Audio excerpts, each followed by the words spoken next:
21장 이하의 말씀은 사무엘 하의 부록에 해당한다고 하겠습니다.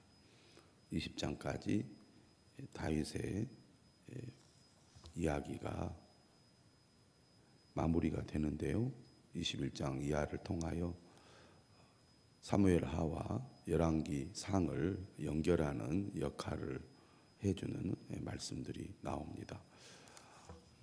어제 본문 같은 경우는 과거사 문제를 해결하는 다윗의 이야기가 나왔다면, 오늘은 다윗이 블레셋과의 싸움에서 다윗과 함께 다윗을 도왔던 용사들의 이야기가 소개가 되고 있습니다. 특별히 오늘 본문은 블레셋의 거인을 물리친 4명의 장수가 소개가 되고 있습니다. 첫 번째 등장하는 인물은 바로 아비새이죠. 1절입니다. 15절입니다. 블레셋 사람이 다시 이스라엘을 치거늘 다윗이 그의 부하들과 함께 내려가서 블레셋 사람과 싸우더니 다윗이 피곤하매. 이스라엘은 늘 블레셋과 전쟁을 벌였습니다. 블레셋과의 전쟁이 활발하게 일어난 때는 아무래도 다윗 통치의 초기라고 할 수 있겠습니다.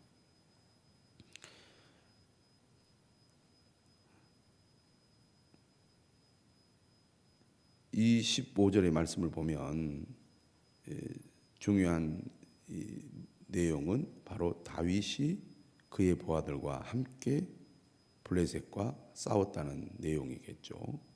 왕이었지만 다윗은 궁궐에만 있지 않고 전쟁에 직접 참여해서 전쟁을 지휘했습니다. 왕이 전쟁에 직접 참여하는 것이 고대 세계에서는 종종 있어 왔지만, 왕이 직접 나가서 싸우는 것은 여러 가지 위험 부담이 많이 있습니다. 오늘 본문에도 나와 있듯이 만약에 전쟁에서 패배하여 죽게 된다면 여러 가지 큰 문제를 야기시키게 되죠. 사울 왕도 전쟁에 나가서 목숨을 잃었기 때문에 결국은 사울의 왕조가 사라지고 새로운 왕조가 등장을 하게 되지 않았습니까? 그리고 나라 전체가 혼란에 빠지게 되는 것은 너무나 당연한 일입니다. 그런 위험 부담을 안고 왕이 전쟁에 직접 나가서 부하들과 함께 전쟁에 참여한다는 것은 그만큼 왕이 솔선수범했다는 얘기고, 백성들과 특히 군인들과 함께 했다는 것이기 때문에 이러한 직접 나가서 전쟁에 참여하는 것이 백성들의 지지를 받고 또 군인들의 지지를 받는 데 큰 역할을 했다고 볼 수가 있습니다. 다윗은 뒷짐만 지고 있거나 아무것도 하지 않고 명령만 내리는 사람이 아니라 직접 위험한 전쟁터에 나가서 전쟁에 참여하는 사람이었다. 그가 그만큼 헌신적이었고 사명에 충실했으며, 그리고 목숨을 두려워하지 않고 앞장서서 싸웠다, 이렇게 볼 수가 있습니다. 다윗이 인정을 받고 또 지지를 받을 수밖에 없는 사람이라는 것을 보여준다고 하겠습니다. 자, 그런데 이렇게 직접 전쟁에 나가서 싸우다 보면 아무래도 지칠 수밖에 없습니다. 그리고 사람의 체력이라는 게 한계가 있고, 또 강한 상대와 싸울 때는 더더욱 약한 모습이 드러날 수밖에 없는 것이죠. 나이가 먹어가면서 또 전쟁을 계속 하다 보면 피곤하고 지치게 되고, 그러다 보면은 생명의 위험을 느낄 수밖에 없는 상황이 반드시 생길 수밖에 없는 거죠. 오늘 본문도 그걸 잘 보여주고 있습니다.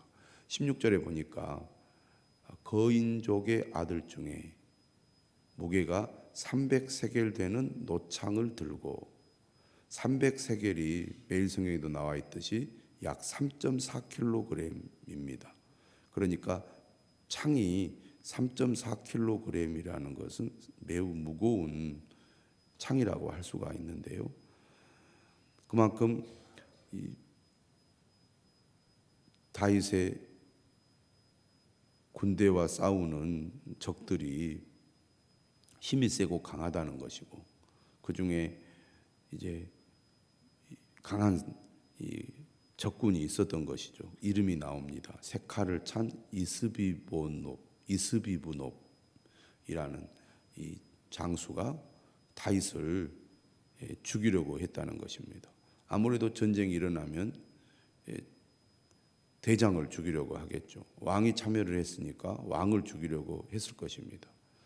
그런데 다윗을 죽이려고 한 이 적군의 이름이 이스비브놉이고, 그 사람이 거인족의 아들 중에 한 사람이었던 것이죠. 그러니까 다윗에게는 매우 버거운 대상이고 지금 위험한 상황이었다고 볼 수 있습니다. 이때 누가 다윗을 돕고 다윗을 지켰느냐? 17절에 보니까 스루야의 아들 아비새였습니다. 요압의 동생이죠. 사무엘 하를 보면 아비새의 이름이 여러 번 등장을 합니다. 그런데 오늘 본문에 보면 이 스루야의 아들 아비새가 다윗을 도와서 그 블레셋 사람을 쳐 죽인 것이죠. 하마터라면 다윗이 목숨을 잃을 뻔했습니다. 아비새가 적극적으로 나서서 다윗을 도왔기 때문에, 그리고 다윗을 죽이려고 했던 그 블레셋 사람을 죽였기 때문에 다윗이 생명을 보존할 수 있었다는 얘기입니다. 이런 일이 있고 난 후에 다윗의 추종자들이 뭐라고 맹세를 하냐면, 왕은 다시 우리와 함께 전장에 나가지 마옵소서. 이런 일이 또 있어서는 안 되기 때문에, 그러기 위해서는 왕은 전쟁에 참여하면 안 됩니다. 절대 그렇게 못하게 하겠습니다. 라는 얘기입니다. 그러면서 뭐라고 얘기합니까? 이스라엘의 등불이 꺼지지 말게 하옵소서. 등불은 길을 비추는 것이죠. 이 말은 곧 다윗이야말로 이스라엘의 밝은 미래가 된다는 것입니다. 왕이 죽으면 이스라엘의 장래가 어두워지기 때문에 왕을 보호해야 된다는 얘기죠. 다윗은 하나님 앞에 충성스러운 사람이었습니다. 하나님의 백성들을 지키기 위해서 충성을 다했죠. 이런 다윗에게 하나님께서는 충성된 사람들을 붙여주셨습니다. 충성된 다윗에게 충성된 사람을 하나님께서 붙여주셔서 다윗이 전쟁에서 이기게 했을 뿐만 아니라 이스라엘을 통치할 수 있는 힘이 되게 한 것이죠. 18절에도 보면은 블레셋과 곱이라는 곳에서 전쟁할 때 후사 사람 10부개가 거인족의 아들 중에 삽이라는 사람을 쳐 죽였고, 또 19절에 보면 엘하난이라는 사람이 가드 골리앗의 아우 라으미를 죽였습니다. 근데 다 이 사람들이 어떤 사람들이었느냐? 다 거인족이었어요. 그러니까 골리앗과 같이 매우 큰 사람들이었다는 겁니다. 그리고 라으미도 보면은 그 자의 창자루가 배틀째 같았다 그랬습니다. 20절에 보면은 더 큰 이 거인이 등장을 하는데, 가드에서 전쟁할 때에 키가 큰 자 하나가 등장을 합니다. 손가락과 발가락이 각기 6개씩 모두 24개가 있는 사람인데, 이 사람의 이름은 소개가 되고 있지 않습니다. 그가 이스라엘 사람을 능욕했습니다. 과거에 골리앗이 이스라엘 사람들을 비난하고 조롱한 것처럼 이 사람도 그랬던 것 같습니다. 이때 다윗의 형 삼마의 아들 요나단이 그를 죽인 것이죠. 그래서 22절에 보면 이 네 사람 가드의 거인족의 소생이 다윗의 손과 그의 부하들의 손에 다 넘어졌더라. 오늘 본문에 등장하는 이 네 명의 장수들, 용사들이 네 명의 이 거인족들을 물리쳤다는 이야기입니다. 간단한 소개에 불과하지만 이스라엘과 블레셋과의 이 관계를 생각해 보면 블레셋은 오랜 세월 동안 이스라엘을 끊임없이 괴롭히고 힘들게 했던 해안가의 민족인데 다윗이 왕이 된 이후에 이스라엘은 블레셋을 완전히 제압을 하게 되죠. 이렇게 제압을 할 수 있었던 이유가 어디에 있었느냐? 그만큼 다윗이 탁월한 이 전쟁 능력을 가진 사람이었기 때문이다.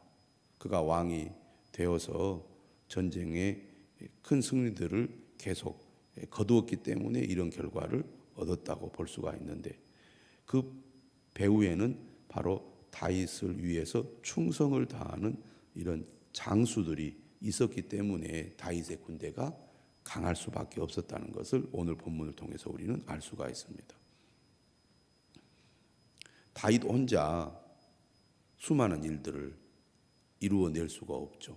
다윗이 위대한 왕이 될 수 있었던 것은 그가 하나님을 철저히 의지하고 하나님의 말씀을 따라 순종했기 때문에 하나님께서 그와 함께 하시고 그를 도우셨다고 우리는 알 수가 있는데요.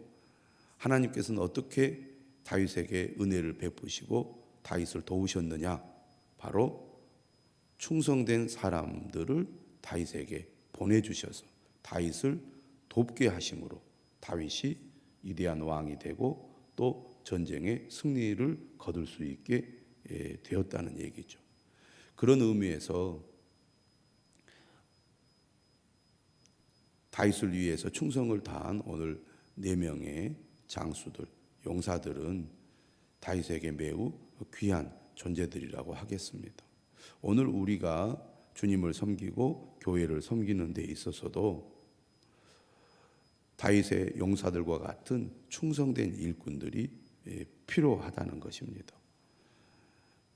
예수님께서 이 땅에 오셔서 사역을 하고 또 부활 승천하신 이후에 하나님 나라의 복음이 계속 전파되고 또 확산될 수 있었던 것도 충성된 일꾼들이 있었기 때문이죠. 예수님의 제자들 또 사도 바울 그 이후에도 계속 역사 속에서 충성된 일꾼들이 있었기 때문에 지금까지 복음이 계속 전해졌다고 볼 수 있습니다.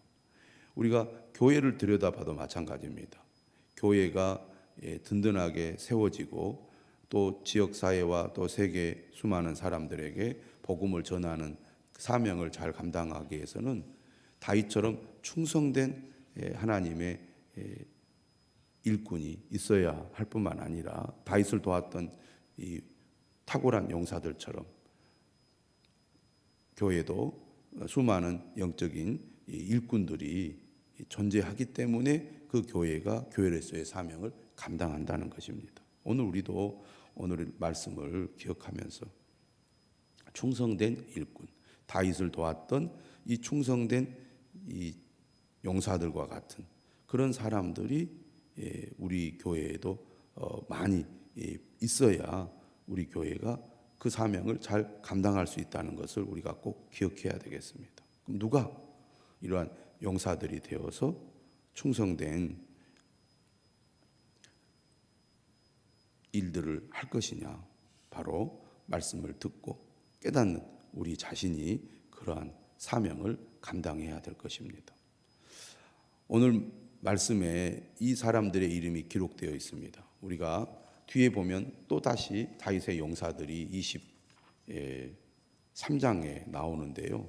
하나님은 다윗만 위대하다고 말씀하고 기억하는 것이 아니라 다윗과 함께 충성을 다했던 수많은 용사들도 그 이름을 기억하고 그들을 하나님께서 귀하게 여기신다는 것을 우리는 말씀을 통해서 확인하게 됩니다. 우리 모두 다윗의 용사들처럼 다윗을 도와 충성된 삶을 살아간 용사들의 삶을 본받아서 하나님의 나라와 몸된 교회를 위해 충성을 다하는 믿음의 사람들이 될 수 있기를 주님의 이름으로 축원합니다. 기도하겠습니다. 하나님 아버지 감사합니다. 차가운 날씨에 저희들 새벽을 깨우시고 주님 앞으로 인도해 주셔서 주의 말씀을 의지하여 기도하게 하시니 감사합니다. 아버지 하나님, 저희들 주님의 부름을 받은 자로서 다윗의 용사들처럼 충성된 주의 일꾼이 되기를 원합니다.